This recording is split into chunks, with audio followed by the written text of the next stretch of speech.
Hi guys, it's Catherine, and today I'm going to be doing a journaling advice and how to get started. Now, I did a journal flip through a little while ago, and you guys have had a lot of questions, and there have been a lot of comments that have been like, I can't journal, like I just can't do it. But you can, dudes. I love when there's like a comment like that and everybody's like, no, you can do it, just do it. People are just there for you, you know, motivation. But today I just thought I'd do a video of how to get started journaling, basically just overall advice for journaling. So let's get started. So the kind of journaling that I do, I don't really know what it's called. People gave me a lot of suggestions from my flip through of what to call it, but it's basically like a smash book. I put whatever I want into it. It is not a bullet journal, and I said that in that video and people were like, yes, it is a bullet journal. I have no idea what you're talking about. You're an idiot. No. A bullet journal, I feel like, is completely different than this, because bullet journaling is for planning your everyday kind of life.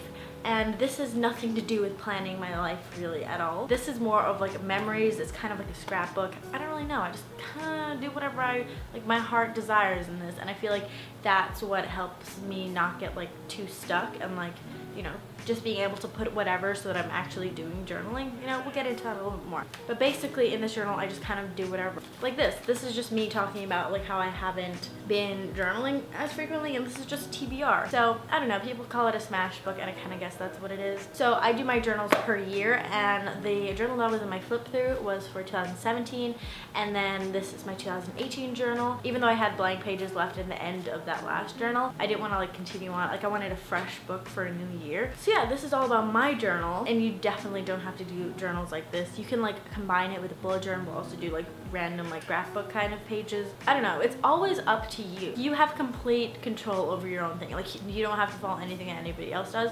So with that said, you just have to start. Get a book. Like you don't have to get like a fancy book. I love notebooks, especially blank notebooks, but I have a lot of notebooks lying around all the time. So when I first started my journaling, I just picked a random one that like my mom gave me for Christmas or something. Like there was nothing special about it. It like wasn't a good notebook or something. It had lines in it. I just wanted to start a journal, so I just did. So just get a journal, buy a notebook. So that's number one. And number two is find inspiration. Get inspired. If you just don't really know where to start, get a piece of paper and write a list of page ideas. That's what I did in my last journal. I didn't really do any of those page ideas, but like it was nice to like write them down and kind of like get your brain working of like ideas of what you should do. Or you can get inspired from these are journal flip throughs on YouTube, or like journal with me's and things like that. I will have my playlist linked down below of like my journaling videos if you want to check that out. And there's so many different creators out there that might fit your style more. Like I am farthest thing from a minimalist, but I still love watching like Jordan Clark's videos. She has a more like minimal style than I do, but I still really love her videos. They just get the like creative juices working, you know? Pinterest is a wonderful place for me. I feel like that's where I've gotten a lot of my journaling inspiration. Check out my Pinterest if you'd like to. I have a board called Journaling and Stuff, but that's not really where I get my inspiration from. I have like random different boards, like my art board. That's a place I get a lot of inspiration. I have a board called like 26 letters.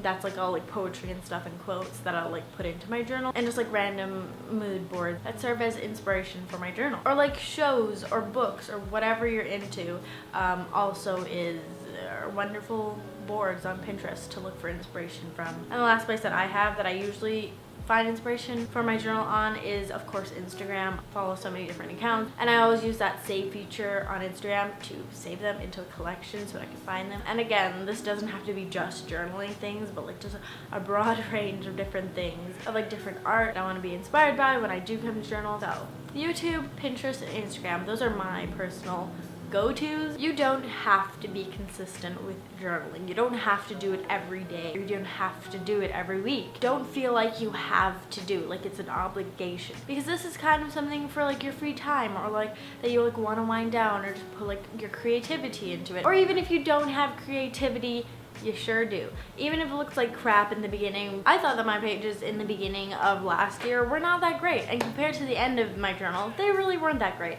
But I still like seeing the growth, so just go for it. But don't ever feel like you have to do it, like, or else you feel bad that you didn't do it. But if you're forcing yourself to journal, you might not come out with the best page. But I will say consistency can help with actually doing it. But once you get into the groove of journaling, you'll find the time and you'll hopefully be constantly inspired to do pages. Another thing that I feel like really inspires me to journal is supplies. I'll randomly get like a piece of paper and I'm like, oh my god, this would look great in my journal. So let's go through supplies. So all you really need is a notebook. Like I said earlier, I don't really choose mine for any particular reason, but there are so many videos out on YouTube or wherever you want to look that go through different notebooks and journals and like what's the perfect one, has the best paper. But honestly, I just choose whatever. But you can definitely do your own research if you want to get like a specific book, if you like, you know, but you really don't have to spend that much money at all either. I don't even know how much this journal was. I got this at the Wizarding World of Harry Potter when I visited in Orlando because this felt like such a special notebook to me. I kind of wanted to put something special in it,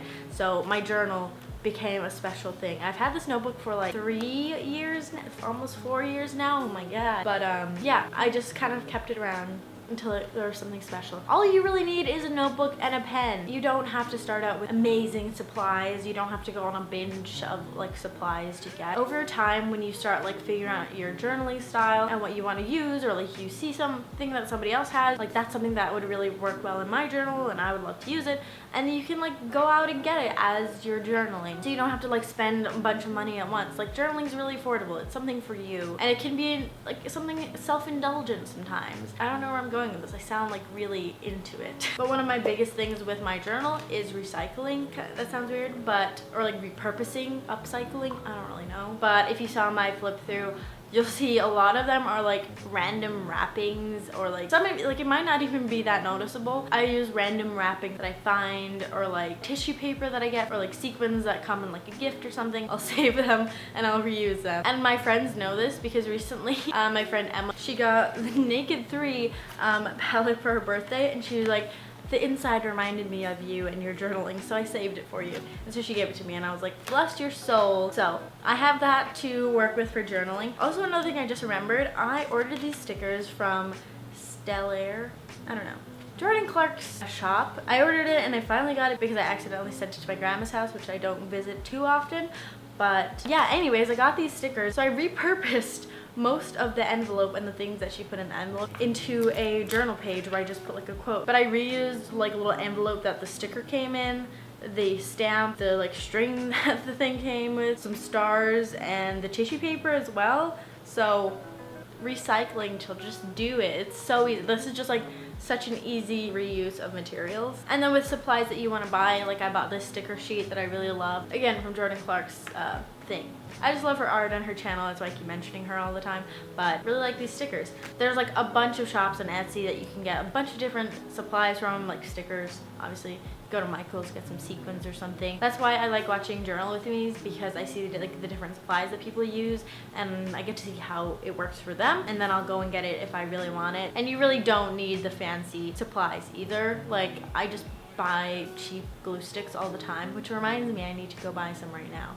Like those work completely fine for me. Supplies just doesn't really have to be expensive. But yeah, supplies. How exciting. I did a craft supply haul once upon a dream, and I haven't really went out and bought supplies since then because I just don't feel like I really need like a huge chunk at once. I just kind of like get as I go, you know? And so I feel like my last main section here is page ideas. There are many a months where I'm just like, I have no idea what to do. I am currently in that state of I have no idea what to do, especially for the type of journaling that I do. I always have to come up with the ideas, or the ideas come from real life.